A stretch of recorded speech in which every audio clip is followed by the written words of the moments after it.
Hi, అందరికి నమస్కారం. మీరు ఇంకా జర్నలిజం విలువల గురించి మాట్లాడాలి, లేదు జర్నలిస్టులు ఏమైనా మాట్లాడచ్చు, మీరు భరించాల్సిందంటే మీరు ఆయనకు మద్దతుగా, ఆయన మాట్లాడింది కరెక్టా కాదని మీరు నిరూపించాలని మీరు ఆయన మద్దతుగా నిలవచ్చు.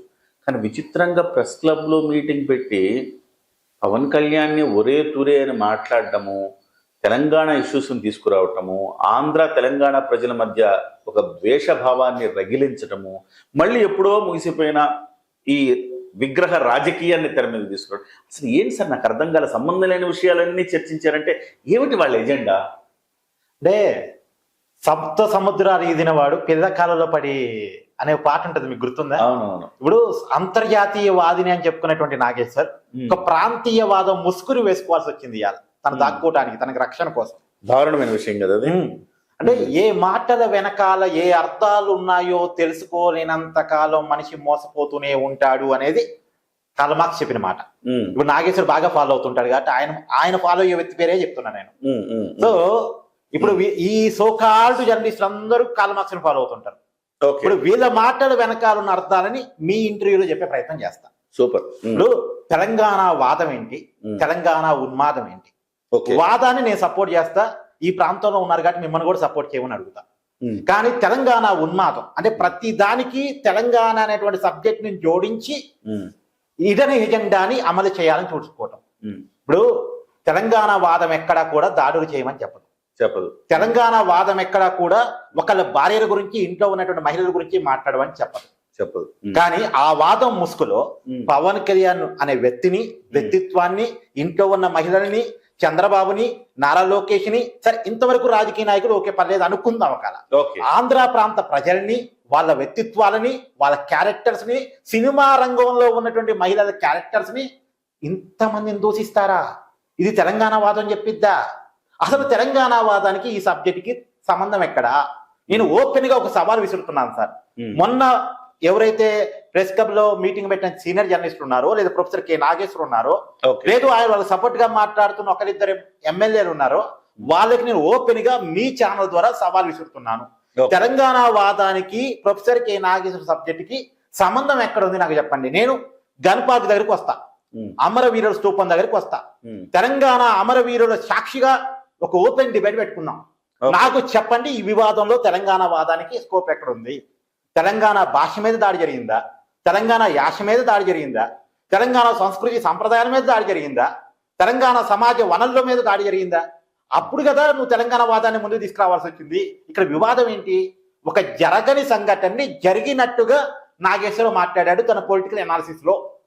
జరగని సంఘటన ఏంటి? అమిత్ షా పవన్ కళ్యాణ్ కలిసినప్పుడు పవన్ కళ్యాణ్ జగన్ అరెస్ట్ గురించి అడిగాడని, మా కార్యకర్తలు జగన్ అరెస్ట్ చేయాలని కోరుకుంటున్నారని అడిగాడని, అడిగితే దానికి అమిత్ షా ఎందుకు జగన్ మీద మీకు అంత కోపం? జగన్ మనకి లాంగ్ రన్ మిత్రుడు, చంద్రబాబు ఆ మాటకు వస్తే ఇన్స్టాంట్ ఫ్రెండ్ మాత్రమే, జగనే మనకి లాంగ్ రన్ మిత్రుడు అని చెప్పాడని, ఆ చెప్పినప్పుడు అక్కడ నాలిగిన మనోహర్ కూడా ఉన్నాడని, తర్వాత ఈ నాలిగిన మనోహర్ పవన్ కళ్యాణ్ సూచన మేరకు వాళ్ళ పార్టీ మీటింగ్ లో చెప్తే ఆ పార్టీ మీటింగ్ లో పాల్గొన్న ఎవరో నాగేశ్వరరావు చెప్పారని నాగేశ్వర్ ఓపెన్ గా బయట చెప్పాడు. ఇది కదా జరిగింది. ఇది కదా. దాని తర్వాత దీని మీద జనసేన వాళ్ళు రియాక్ట్ అయ్యారు. అందరూ ఇతను జనసేన మీద కామెంట్ చేశాడు. వాళ్ళ ముందు నాగేశ్వర మాట్లాడారు. వివాదం స్టార్ట్ అయింది నాగేశ్వర కామెంట్స్ నుంచి. అవును, నాగేశ్వరు ఆంధ్ర రాజకీయాల మీద వేలు పెట్టాడు. ఆంధ్ర రాజకీయాల్లోకి వేలు పెట్టిన తర్వాత ఆంధ్ర రాజకీయ నాయకత్వం, జనసేన పార్టీ నాయకత్వం, టీడీపీ నాయకత్వం దీని మీద మాట్లాడింది కావచ్చు. మాట్లాడిన తర్వాత నాగేశ్వరు ఆ కామెంట్స్ వెనక్కి తీసుకున్నాడు. ఎస్, నేను చెప్పింది అబద్ధమే, థర్డ్ పార్టీయో ఫోర్త్ పార్టీయో సోర్స్, డైరెక్ట్ సోర్స్ కూడా కాదు. ఒకళ్ళకి చెప్పారు, ఆ ఒకళ్ళు ఇంకొకరు చెప్పారు, ఆ ఇంకొకరు నాగేశ్వరు చెప్పారు, నాగేశ్వరు మనకి చెప్పాడు. అది యూనియన్ డైరెక్ట్ సోర్స్ కాదు. ఇక్కడ అమిత్ షా ఫోన్ చేసి నాగేశ్వరి చెప్పలేదు, పవన్ కళ్యాణ్ ఫోన్ చేసి నాగేశ్వరి చెప్పలేదు, మనోహర్ ఫోన్ చేసి నాగేశ్వరి చెప్పలేదు.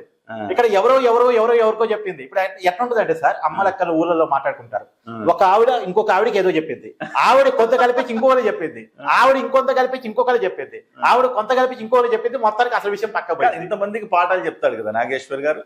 కనీసం ఇట్లా ఇంత రెగ్యులర్ గాసిప్ తీసుకొచ్చి ఆయన స్థాయి దిగజార్చుకొని చెప్పడం తప్పని ఆయన తెలియదా? అదే నాకు అర్థం కాంది. ఇప్పుడు మీరు పనిచేశారు ఆయనతో కూడా, మీరు పనిచేశారు, నేను కూడా పనిచేశాను. అవును, నేను కూడా పనిచేశా ఆయనతోటి, మీరు ఎక్కువ కాలం పనిచేశారు. సో ఆయన వ్యక్తిత్వం మామూలుగానే ఆయన ఏమైనా మాట్లాడితే ఎవరో మాట్లాడుకున్న దానికి నేను సమాధానం చెప్పలేను, నన్ను మీరు అడగకూడదు అని అంటాడు కదా ఆయన. మరి అలాంటి ఆయన ఇవాళ ఎవరెవరెవరెవరో మాట్లాడుకుని ఈయన దగ్గరకు వచ్చిందని ఆ గాసిప్ని మీరేదో చెవిలో మీకు చెప్పినట్టుగా విన్నట్టుగా మీరు ఎట్లా చెప్తారు? అంటే ఇందులో మీ హిడెన్ ఎజెండా ఏంటి అనేది ఎవరికైనా అనుమానం రాదా? అనుమానం రాదా? రెండోసారి ఇది ఒకసారి నిజమే అనుకుందాం, జరిగిన సంఘటన. అమిత్ షా గారు పవన్ కళ్యాణ్ గారికి ఏదో చెప్పారు. అది ఒక పార్టీ నెంబర్ 2గా, దేశంలో నెంబర్ 2గా ఉన్న అమిత్ షా జనసేన పార్టీ అధినేతగా వాళ్ళ కూటమి ధర్మం ప్రకారం ఏదో సీక్రెట్ చెప్పాడు. ఆ సీక్రెట్ ఎవరికి చెప్పకూడదు. సరే, అయినా సరే పార్టీ కోర్ కమిటీకి చెప్పాలని ఉద్దేశంతో వాళ్ళు చెప్పారు. అది బయటికి పొక్కంది. ఆ బయటికి పొక్కకపోయినా సరే నాగేశ్వరతో ఉన్నటువంటి క్రెడిబిలిటీ దృష్ట్యా నాగేశ్వర మనోడు అనుకుని జనసేన పార్టీలో ఎవరు నాగేశ్వర చెప్పారు. అది ఓపెన్ చెప్పేస్తారా? అసలు చెప్పేస్తారా? అంటే ఇక్కడ ద్రోహం చేసింది ఎవరు? నాగేశ్వర. ఒకవేళ ఇంకొక మాట కూడా మాట్లాడుకుందాం. ఇక్కడ నిజానికి అసలు జనసేన పార్టీ భయపడాల్సిందే లేదు. ఎందుకంటే జగన్ అరెస్ట్ చేయమనేది జనసేన డిమాండ్, టీడీపీ డిమాండ్ కాదు, రాష్ట్ర ప్రజల డిమాండ్. ఎందుకు డిమాండ్ అంటే జగన్మోహన్ రెడ్డి మీద 43,000 కోట్ల రూపాయల అక్రమాస్తుల కేసులు ఉన్నాయి, 20 సిబిఐ ఈడీ కేసులు ఉన్నాయి. జగన్ ఆ విషయంలో అవినీతి పరుడు అని మనం ఎట్లా అంటున్నాం? సిబిఐ ఈడీ ఛార్జ్షీట్ ప్రకారం అంటున్నాం, మన సొంతంగా ఏమంటారు అంతే కదా. ఇప్పుడు మన సిబిఐ ఈడీ నమ్మాలిగా, దేశంలో ఉన్న వ్యవస్థలు నమ్మాలిగా. ఇప్పుడు జగన్ వర్షను ఈడీ వర్షను రెండు పక్కన పెడితే ఒక భారతీయుడిగా మనం దేని నమ్మాలి? జగన్ వర్షన్ నమ్మాలా, ఈడీ వర్షన్ నమ్మాలి? ఈడీ వర్షన్ నమ్మాలి, అధికారికం, అది అధికారికం కదా. సో ఈడీ వర్షన్ ప్రకారం అవినీతి పరుడైన జగన్ అరెస్ట్ చేయాలి అనేది జనవరి ఒక పౌరుడు అడగాలి. ఒకవేళ ఒక ఈడీ చెప్పింది తప్పైతే అది కూడా నిరూపించమని అడగాలి. లేదు, జగన్ నిర్దోషి, పాపం అమాయకుడు, రూపాయి కూడా తినలేదు, ప్యాలెస్ రండి సొంతంగా కష్టపడి ఇటుక పేర్చుకుని కట్టుకున్నాడని చెప్పినా మనకు పర్లేదు, నమ్ముతాం. కానీ ఏదో ఒకటి చెప్పాలి. సో జగన్ అరెస్ట్ గురించి పవన్ కళ్యాణ్ అమిత్ షాని అడగటం తప్పు కాదు. అప్పుడు అమిత్ షా ఒకవేళ వైసీపీ గురించి మన long run friend Jaganmohan Reddy అని చెప్పుంటే నిజంగా జగన్ బీజేపీతో అక్రమ సంబంధాన్ని మెయింటైన్ చేస్తున్నాడు లేదా జగన్ ఇక్కడ సమాధానం చెప్పాలి. జగన్ సమాధానం చెప్పుకోవాలి, వైసీపీ సమాధానం చెప్పుకోవాలి. ఇన్నాళ్ళు వైసీపీ చెప్పుకుంటుంది ఏంది? మాకు ఎవరితోనూ సంబంధాలు లేవు, మాకు సింహం సింగిల్ అని చెప్పుకుంటారు కదా. పొద్దున్న లేస్తే వాళ్ళు ఇచ్చుకుని నినాదండి మేము సింగిల్, మాకు ఎవరితోనూ సంబంధాలు లేవని చెప్తారు. కానీ బీజేపీతో అక్రమ సంబంధాలు ఉన్నాయి అనేది ఇక్కడ ఈ మాటల్లో ధ్వనించింది. ప్రొఫెసర్ మాటలు అదే ధ్వనించింది. సో దీనికి వైసీపీ సమాధానం చెప్పారు. అక్రమ సంబంధాలు నిజమా కాదా? తెలంగాణలో బీఆర్ఎస్ తోటి, కేంద్రంలో బీజేపీ తోటి అక్రమ సంబంధాన్ని వైసీపీ కలిగి ఉందా లేదా ఇక్కడ క్లియర్ గా చెప్పాలి. ఇక్కడ ఇంకొక మాట ఏంటంటే నేను అడుగుదలుచుకున్నది అంటే, ఇప్పుడు ఇక్కడ టీడీపీ ఎంపీల మీద, తెలుగు ఎంపీల మీద ఎన్డీఏ కూటమి ఆధారపడి ఉంది. బీజేపీ సొంతంగా అధికారం లేదండి. 2019లో బీజేపీ సొంతంగా అధికారం ఉంది, అసలు ఎన్డీఏ కూటమితో సంబంధం లేకుండా. కానీ ఇప్పుడు ఎన్డీఏ కూటమిలో పెద్ద పార్టీగా ఉన్నటువంటి TDP second largest party BJP తర్వాత నితీష్ కుమార్ పార్టీ వీళ్ళ మీద ఆధారపడి ఉంది. వీళ్ళ మీద ఆధారపడి ఉన్నటువంటి బీజేపీ ఈ వైసీపీతో ఫ్రెండ్షిప్ మెయింటైన్ చేయడాన్ని బీజేపీ సమాధానం చెప్పుకోవాలి. బీజేపీతో ఉన్నటువంటి అక్రమ సంబంధానం గురించి వైసీపీ సమాధానం చెప్పుకోవాలి. ఇక్కడ జనసేన పార్టీ కానీ టీడీపీ పార్టీ కానీ వాళ్ళు బాధిత పార్టీలో, నిజంగా టీడీపీ బాధిత పార్టీ మిమ్మల్ని నమ్మించి మీతో పొత్తు పెట్టుకుని జగన్ తో ఫ్రెండ్షిప్ చేస్తున్నారంటే అక్కడ నష్టపోయింది టీడీపీ కదా. నష్టపోతుంది కూడా టీడీపీ. ఇప్పటికీ ఎన్డీఏ కూటమి మోస్ట్ కూడా టీడీపీ బాధిత పార్టీ. అంటే సానుభూతి ఎంతో కొంత వస్తే టీడీపీకి రావాలి. సో పోనీ నిజాయితీగా అడిగింది ఎవరు? జనసేన పార్టీ అడిగింది. పవన్ కళ్యాణ్ జనం డిమాండ్ ని అమిత్ షా ముందు పెట్టాడు. సో జనసేన పార్టీ దీని మీద భుజాలు తడుపుకోవాల్సిన అవసరం లేదు. సో వీళ్ళిద్దరికి సంబంధం లేని విషయం. అసలు నిజానికి ఇది జరుగుంటే మనం మాట్లాడుకుంటాం, జరుగుంటే. కానీ ఇది జరగలేదు అని నాగేశ్వర ఒప్పుకొని వెనక్కి తీసుకున్నాడు. అయిపోయింది వివాదం. అక్కడ పులుస్తా పెట్టాడు కదా. పులుస్తా పెట్టిన తర్వాత కేసులు లేవు, అరెస్టులు లేవు. దాన్ని ఓపెన్ గా పవన్ కళ్యాణ్ ప్రకటించాడు. మా ఊళ్ళు కేసులు పెడతా అంటే వద్దని నేను చెప్పాను, అరెస్టులు ఆయన అవసరం లేదు, ఏదో మాట్లాడుంటే వెనక్కి తీసుకున్నాడు కదా, వివాదాన్ని ఇంతటితో ముగించానని స్వయంగా పవన్ కళ్యాణ్ చెప్పాడు. పవన్ కళ్యాణ్ చెప్పడానికి నాగేశ్వర ఆహ్వానించాడు. అయిపోయింది కదా వివాదం. తర్వాత నాగేశ్వరకు మద్దతుగా తెలంగాణ జర్నలిస్ట్ సంఘాలు ప్రెస్ మీట్ పెట్టాయి. ఈ రౌండ్ టేబుల్ సమావేశాన్ని పెట్టాయి. రౌండ్ టేబుల్ సమావేశం పెడితే ఏం మాట్లాడారు సార్?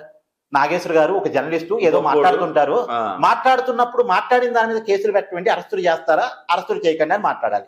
ఒక అరెస్టు చేస్తే అరెస్టును ఖండించాలి, కేసులు పెడితే కేసులు ఖండించాలి. అంతవరకు అభ్యంతరం లేదు.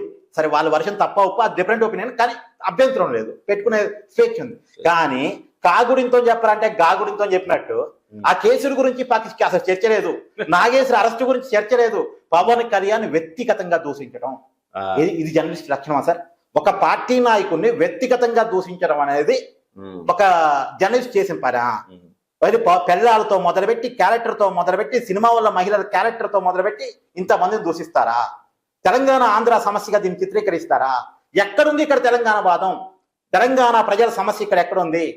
నాగేశ్వర తెలంగాణ నీటి వనరు విషయంలో ఆంధ్ర ప్రాంతంతో జరిగే గొడవ గురించి ఏమైనా మాట్లాడా? లేదు. తెలంగాణ భాష మీద, యాస మీద, సంస్కృతి మీద, సాంప్రదాయం మీద జరుగుతున్నటువంటి దాడి గురించి ఏమైనా మాట్లాడుంటే దాని మీద అవతల వాళ్ళు ఏమైనా రియాక్ట్ అయితే, మా భాష మీద మాట్లాడితే మీరు అట్టే మాట్లాడుతున్నారు ఏంటంటే తెలంగాణ వాదాన్ని ముందుకు తీసుకొస్తుంటే నేను కూడా సపోర్ట్ చేస్తాను. కానీ ఇక్కడ అలాంటిది ఏమీ లేదు. ఇది పూర్తిగా నాగేశ్వరకు అంతర్గత రాజకీయ అంశం, అంతర్గత రాజకీయ అంశం. నాగేశ్వరికి ఆంధ్ర రాజకీయాల్లో ఏలు పెట్టి వాసం చూసుకుంది నాగేశ్వర్. ఇప్పుడు ఏమంటారు, మీ పోలీసులు మా ప్రాంతానికి వచ్చి మా వాళ్ళు